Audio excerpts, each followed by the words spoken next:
The second to the last on our countdown, but definitely not the least, is the historical film Gomburza. It is the most watched Netflix film in the Philippines today.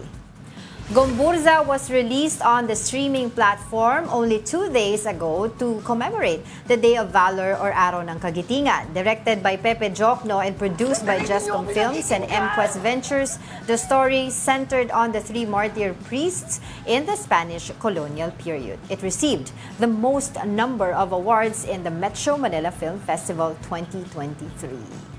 Oo.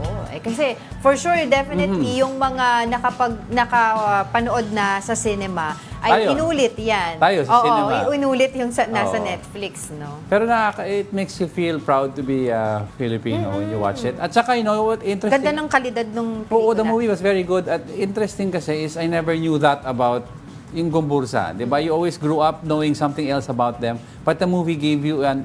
Different perspective.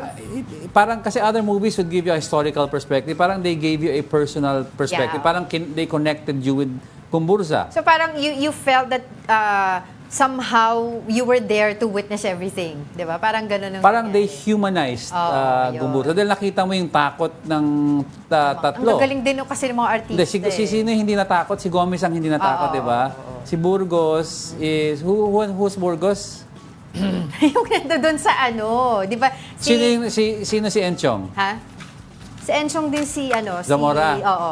Oh, siya yung... Hindi ko alam yun na sobrang takot siyang mamatay at that time. Tapos nagdeliryo na lang siya, di ba? Parang nag-trance like. Zamora siya. Si Gomez naman, Siyempre. si Dante. Dante Rivero. Dante Rivera. Good film, good film. Good. And hindi pa nakapanood, you should check it out right now. It's on Netflix.